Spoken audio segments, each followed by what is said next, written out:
Olá pessoal, tudo bem? Vamos dar então andamento aos nossos trabalhos. Hoje nós vamos ver a aula 6.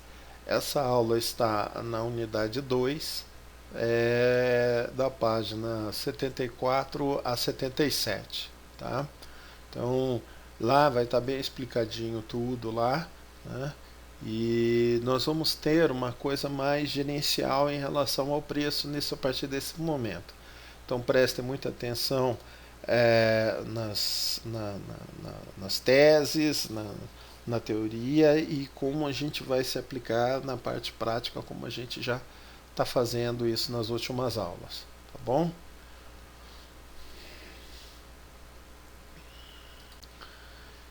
Então, o que nós vamos ver aí na aula de hoje, né? Hoje nós vamos entrar já na parte mais gerencial da formação de preço.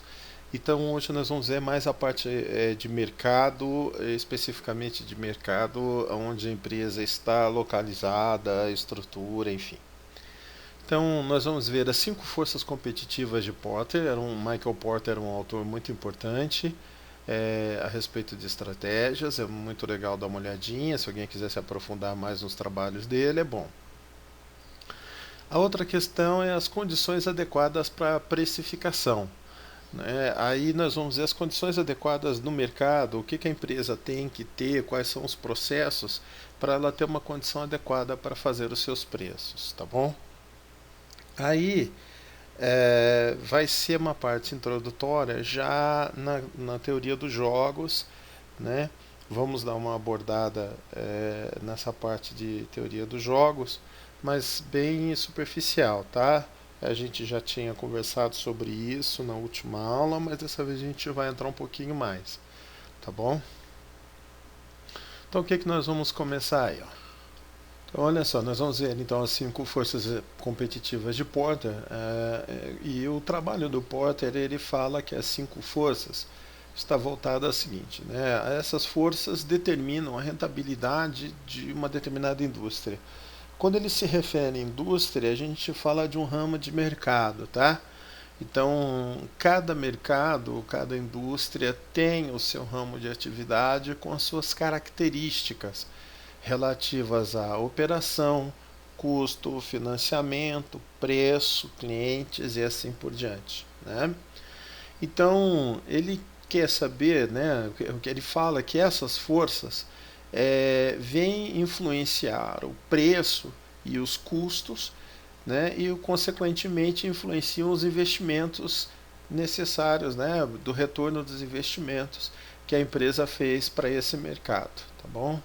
Então é isso que quer dizer essas 5 forças como ele fez. Então nós vamos ver essas 5 forças, cada uma delas. Então, olha só, a primeira força, né, que está no centro aqui, que tudo começa, né, é a rivalidade entre os concorrentes. Ou seja, como esses concorrentes agem entre si. Né? Esses concorrentes, como agem, como estão agindo entre si, determina muito a estrutura de mercado. Né? Por exemplo, quando a gente fala em oligopólio, por exemplo, como é que é a estrutura de mercado? Como é que é a rivalidade entre eles? Né?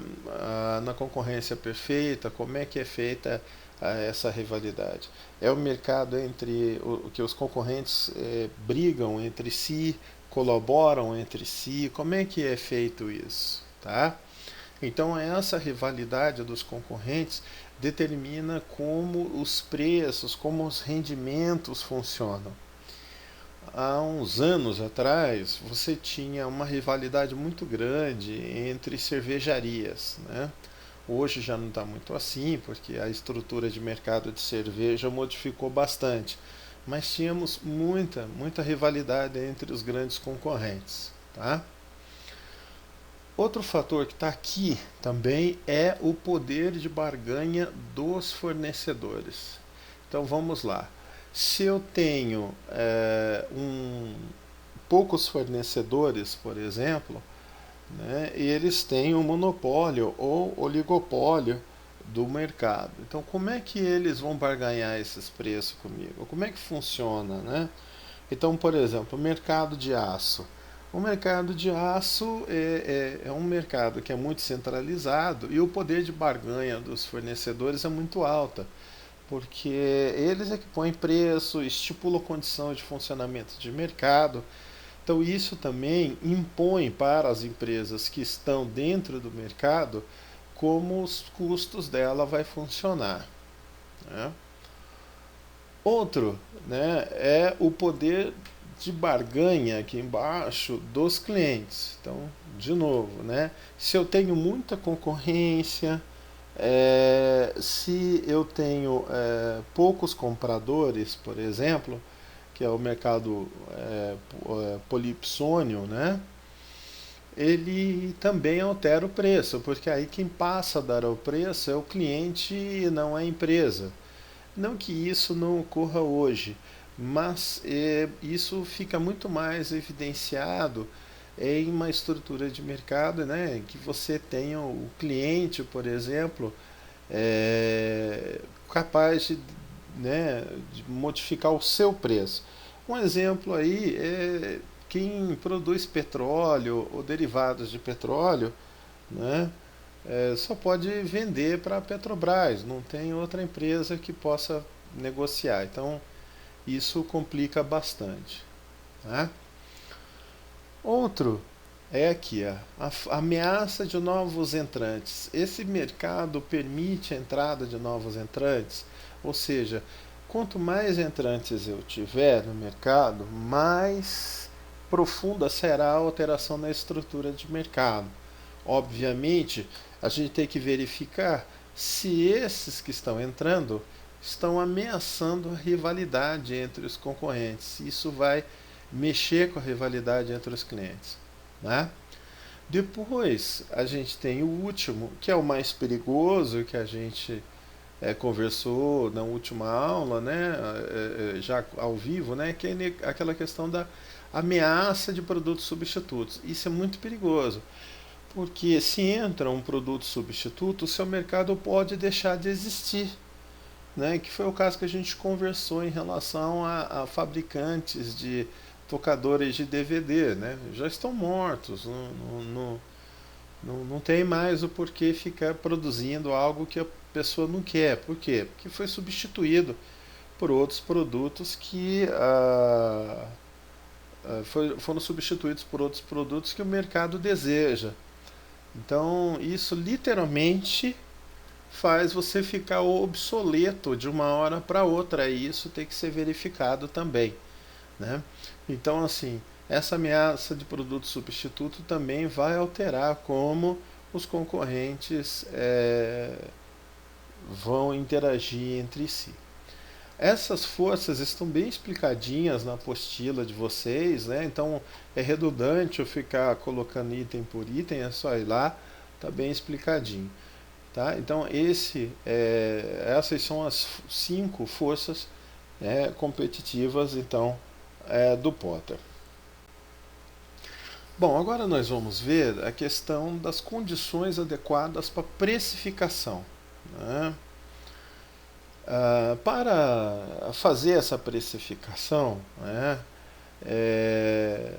é muito necessário ter uma boa formação de preço para que o investimento tenha uma lucratividade adequada, para que seja dado um retorno adequado aos investimentos que foram feitos para a constituição da companhia, né, da empresa, né? E ela depende de alguns fatores. E esses fatores, gente, são fundamentais. E a gente, lá no início do semestre, a gente já tinha falado de forma direta ou indiretamente sobre alguns. Então, vamos lá. Então, a implementação de um sistema de informações gerenciais, né? Então, eu tinha falado muito isso lá. Você não pode ter bons custos se você não tiver bons registros. Você só controla aquilo que você mede. O que você não mede não dá para controlar. Então, ter essas informações para diagnosticar rapidamente como é que está indo os teus custos fixos e variáveis. Se isso não for de forma adequada e correta e que venha exprimir de forma mais correta possível a realidade operacional da empresa, ela também não vai ter um preço é, é, fora da realidade ou uma lucratividade fora da realidade. Nós vimos aqueles sistemas de custeio, né? Uma das formas da gente adequar a realidade da empresa é esse sistema de custeio, como conversamos.